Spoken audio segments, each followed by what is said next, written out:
Hey guys, I hope you're doing well. I'm doing pretty good myself.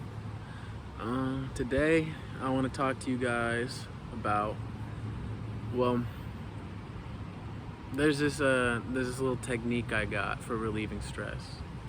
What I do is I grab my journal, open it up, grab my pen or my pencil. It's a pen actually. I do not use pencils. I don't like pencils.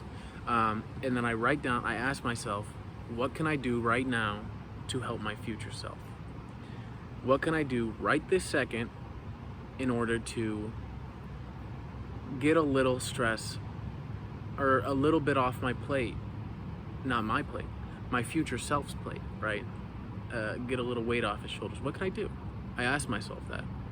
And after a little bit, it's not instantly that I come up with an idea, of course. Maybe I'll write down a few sentences, jog my mind, let the thought process figure it out for you, instead of just trying to ask yourself the question and then the next sentence write down the answer, right? Let the thought process be a little more natural than that.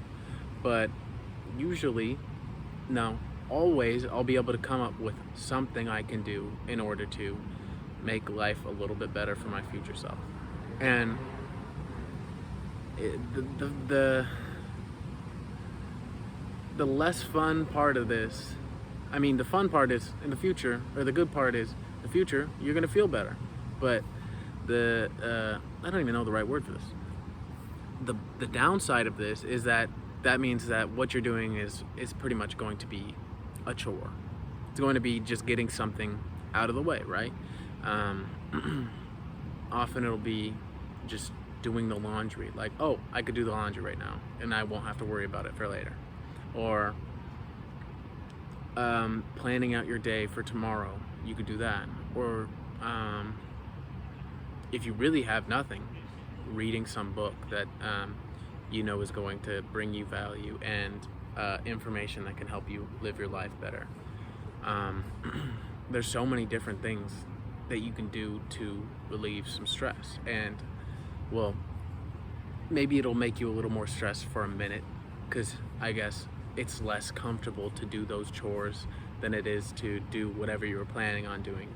But after that stress is relieved, or after you get through that stress, on the other side is less stress than you started with.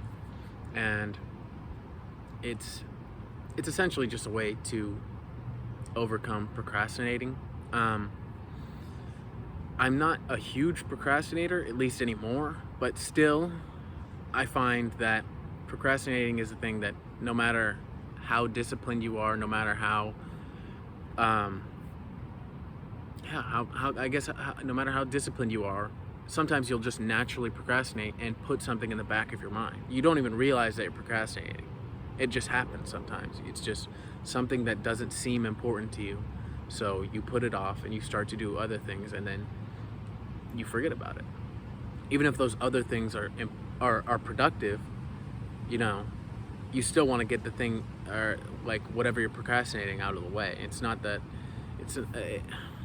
usually the thing you're procrastinating is going to be the thing that's putting a lot of stress on your mind. It's the thing you want to do the least, right? That's why you're procrastinating it. So if it's the thing you want to do the least, it's causing you the most stress to think about or to have on your mind. I don't want to do that. I don't want to do that. I don't want to think about doing it even. It makes me uncomfortable just to think about having to do whatever that certain thing is. So if you just get it out of the way, you no longer have to think about it. Ever. I mean, no, not ever. Until you have to do that thing again. But for at least a little while, you will not have to think about that thing. It'll be off your mind. You'll be able to go do something that you enjoy. Actually, no, you won't, because part of the practice is after you finish that thing, you come back to the journal and you write down, all right, what else can I do? So you're not free yet. But I mean, depending on who you are and how far you are in your self-help, self-improvement journey, right? Some people, it's enough to just do one thing, and that feels like a lot of work. If it feels like, I don't know, to some people it will be harder than others. So if you're one of those people where it's hard for you to do just one thing, maybe doing just one thing is fine for you. So again, it's dependent on how far you are in, I guess, how mentally healthy you are. How much can you do before you feel like you can't do anymore?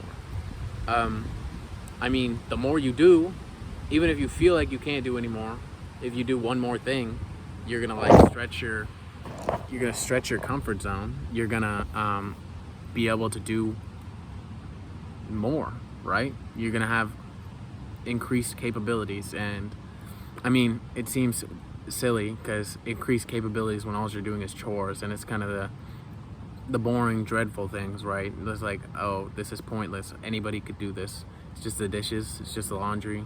I could, like a homeless person could do that, right? Like someone that has no skills, no job, no nothing, they could do that.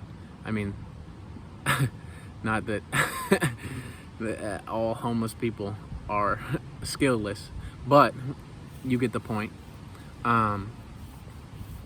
Sometimes it feels like those things aren't worth doing, and you're like, oh, it's better for me to read a book. I need to learn about this subject. I need to learn about willpower. And then you read the book about willpower and you realize that you're having poor willpower by reading the book about willpower rather than just practicing your willpower and doing the things that you're procrastinating instead. And I've realized that a million times. Like, I'll be reading like Discipline is Destiny by Ryan Holiday, and then I'll think to myself like, damn, why am I not doing this thing that I procrastinated instead of reading? And then I get up, I do that thing. I don't know if that's true. I don't know if I've actually experienced that, where I got up and actually did the thing.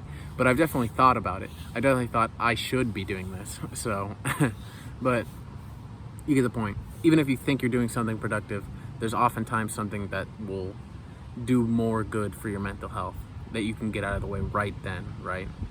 And I find that it's always best to do what's going to relieve the most stress in any moment.